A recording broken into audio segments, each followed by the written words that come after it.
Someone asked me to make a video about my Air Force experience. For videos like these, I have a short attention span, so let's just get to the negative. This screenshot is from a music video that I made while I was in the Air Force. In the music video, I shit all over the military. And this is around the 3-year mark of me being in the military. This picture was taken of me while I was still at Lackland Air Force Base. As you can see, I wasn't a very happy camper. When I was in the Air Force, I cut my own hair a lot, because a lot of people in the Air Force are absolute psychopaths when it comes to your haircuts. If your hair even comes remotely close to your ear, especially in security forces, many individuals in the supervisory roles will flip their shit on you. And we're talking about your hair just touching your ears a little. So naturally, I constantly had to shave my own hair this goddamn short. And there were many points when I just shaved my whole goddamn head, but probably not for the reason you think. See, if you look at this photo closely, you'll see a little patch of hair that's missing. I went to a medical professional at Tinker Air Force Base because I had a literal cyst in my head and I wanted them to remove it. And they refused to remove it. Their reason was clearly that they didn't have enough medical experience to actually follow through with the procedure. They didn't refer me to another doctor who did know what they were doing. They instead just basically shrugged me off. So I went home and I stuck a needle in my head and I made the cyst explode out of my head. And the reason the hair was missing in that photo was because the cyst put so much pressure on my scalp that it conflicted with the hairs that were already there. This picture here is actually from me when I was in boot camp. We had a tech sergeant and a staff sergeant who were in charge of our flight. I was informed not long after we graduated basic, the staff sergeant was allegedly removed from her position due to her supposedly losing her temper and punching a trainee in the face. And this is no surprise to me. That training instructor was a nutcase. A lot of people would like you to believe that the Air Force is just a typical job, and that is complete and utter bullshit. One of the many unprofessional things that my training instructor did was isolated a few airmen, and then with one of her military friends, order us to assume degrading positions while she laughed at us. The position basically involved us laying on our backs and putting our legs and our arms up in the air kind of like this. With her authority, she forced us to maintain this position as she continued to mock us and dehumanize us. Throughout my experience, I saw airmen break down in tears, crying hysterically because of how these allegedly brave, honorable individuals had treated them. In fact, the first night of basic, I spent a good amount of time comforting one of the airmen because he was crying so hysterically due to the poor treatment. But of course, when you go to sites that review the US Air Force, everybody wants to be a good old boy. We all want to be part of the team. This is America. If we say negative truths about the Air Force, we're no longer patriotic. My question to you is, if we're willing to defend a system of dishonor, how much honor do we ourselves have? America can't be great for blind loyalty. Blind loyalty is why Hitler rose to power. Blind loyalty is why Joseph Stalin was able to influence the deaths of so many people. Now, when I initially joined the Air Force, I was slotted to go into the medical field, which as far as career option goes is a pretty good one. But because the group SEER was located in Washington, SEER standing for Survival, Evasion, Resistance, Escape, I decided to go towards that career path as I would be closer to home. And of course, they welcomed me in because when I was there, they weren't getting a whole lot of volunteers. Basically, what I would do in that career field is become a trainer for people who are higher risk to be captured by enemies. But within that career field was a bit of corruption. After basic, I went right into SEER, and one of the first things they did was fill a bunch of backpacks full of gravel and have us try to walk 4 miles in under an hour. This seems okay, right? Well, unfortunately, I started getting chest pains when I was taking part in these trials. But even so, my chest pains didn't stop me from finishing on time. In fact, I finished on time every single time. The problem with this is I thought the SEER cadre wouldn't put us in a position of danger, which is why I ignored my chest pains. But within 2 weeks after I was out of SEER, I was informed that someone actually had a heart attack while doing exactly what I was doing. They also had us put on these backpacks full of gravel, and they told us to walk through a swamp in Texas. Again, I blindly followed them. During our trials through the swamp, because I'm such a pathetic overachiever, I personally was leading the way through the swamps. However, what I didn't know is that the cadre didn't verify that the swamp didn't have venomous snakes in it. And because I was ahead of everyone, I was only saved from getting bitten by a venomous snake because one of the airmen behind me screamed out for me to stop before I walked right into one. When they yelled at me to stop, I immediately froze and I began walking backwards. I then switched my path to a different route, now going slightly slower and much closer to the group of airmen so I could have more eyes close to me on the lookout for further venomous snakes. Shortly after this time, one of the airmen literally disappeared under the water. Additionally, for some reason, the cadre didn't think to themselves, do you think it would be stupid if we put 70-pound bags of rocks on these airmen's backs and then put them in a swamp that at certain points gets deeper than they are tall? The airman disappeared under the water because I was walking around the edge of the swamp and he felt compelled to walk down the middle. So I immediately had to rush after this airman, pull him back up to the surface of the water. So of course he wouldn't die. Were our Air Force superiors there to help him? No. The lower ranking members had to save each other. And those are just a few examples of how bullshit a lot of people in the Air Force are. And SEER training eventually came to the point where I was going to have to kill a rabbit, skin that rabbit, and for some reason, as my fellow airmen reported, eat the contents of that rabbit's stomach. I never really thought about it in depth, but as it came closer, I became less willing to do that. You see, I myself as a kid raised rabbits. We always treated them with kindness. We never killed our rabbits. And repeatedly seeing how incompetent the cadre were, I was thinking to myself, am I really willing to kill an animal, skin it, all for the sake of these assholes? And of course I thought to myself, no, I can't do that. And so I told them that I didn't want to be part of SEER. As a result, they put me into the ROD squad. ROD standing for relieved of duty. Fortunately for some time I've had web design skills, and the cadre at SEER wanted me to build them a website to advertise exactly what SEER is. So instead of scrubbing toilets while I was on the Rod Squad, I sat in front of a computer and worked with web design software as well as HTML. Now by the time the group I was already with got back from their survival trip, where they did the deed against the rabbits, I came to learn that one of the rabbits wasn't properly killed before it was skinned, and that very same rabbit, realizing it was being skinned, freaked out and got loose. So imagine a skinned rabbit screaming as it tries to escape you running around the woods. The US Air Force, specifically Survival Evasion Resistance Escape Training, is to blame for that cruel act. I was also told that for some reason the cadre had the airmen fill their canteens up with swamp water, of course forcing them to drink that. So obviously I was very happy that I didn't go. Regardless, the SEER cadre actually liked me quite some bit. They were very pleased with the site I built them. I had passed all the physical tests that they threw at me, and they clearly appreciated me in general. So when I went to cross-train, they tried to help me not get put into a career where I'd be forced to kill someone. And the reason they did this is because I obviously couldn't even kill a rabbit for the Air Force, so why would anyone expect me to kill a human being? You may be asking yourself, why did I go into the Air Force unwilling to kill anyone? See, the fact is I didn't go into the Air Force with that mentality. Before I joined the Air Force, I was patriotic to an extremely delusional level. I thought Americans were always the good guys, and anyone Americans stood against were always the bad guys. Obviously, considering some reports say that we've killed over 1 million people in Iraq, others say at least 500,000, how could you possibly say you're the good guys when you've killed so many people in a country that, spoiler alert, never had weapons of mass destruction, which of course was the reason sold to us as to why we were going into Iraq. But my point being, I had seen how incompetent the cadre were. I had seen how incompetent the training instructors in basic could be. So why the hell would I kill a rabbit for them? Why the hell would I kill a person for them when we clearly weren't as good of guys as I thought we were? Regardless, those cadre tried to help me in my cross-training. I even wrote down in the cross-training documents that I couldn't kill a rabbit, so I definitely couldn't kill a person, and that I shouldn't be put in a career field where I'd be forced to kill a person. And take a wild guess which career field they chose for me.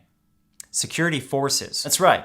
They made me a cop. And you know what a cop is when you're deployed? They're your typical combatant. There are a number of jobs they could have put me in. Could have been a mechanic, I could have worked in the medical fields, I could have worked in logistics. There's a large list of career options in the Air Force. But they chose one of the most violent career fields for me. Because again, the philosophy I saw of higher ranking members again and again is that if you're in the rank of E4 or below, more often than not, fuck you. And I say E4 because in the military, E4 is the highest I ever got. Regardless, I had to accept my fate that I was going to be in security forces. And now that I know where my future lied, which was likely nowhere near Washington State, where I wanted to be, I decided I wanted to bring someone from Washington State with me on my journey in the Air Force. And that was the closest person I had to a girlfriend at the time. Unfortunately, in the military, you're not a free person. If anything, you're much closer to a slave. An example of what I mean by this is I actually had to ask permission to get fucking married. I had to go to my supervisor and ask him when it would be convenient for him for me to get married. And you know how that fucking douchebag reacted to me? As if he wasn't even gonna let me get married. He was basically dangling me like a puppet, saying, fuck you, airman. You don't get to have a life outside the Air Force. I had already been living on base for months. I had only been off base once. Because when you're in training, there's often little to no opportunity for you to see the outside world. A lot of times it felt like a fucking cult. When I was in basic, just seeing a headline of a news article or hearing a few seconds of songs you used to listen to, that felt like the most amazing experience because of how detached from the real world they make you. And now I had to ask some fucking douchebag that I didn't give a shit about whether or not he'd give me the time so I could get married. That's the Air Force training environment for you. But the asshole knew that there was a good chance of him getting shit if he refused to let an airman get married. So I did get a small amount of time to accomplish exactly that. I went and got married, and then just like that, I was practically guaranteed to be able to live off base once I completed training. Because guess what, people? When you're single in the Air Force, a lot of times, once you get off work, guess where you get to go?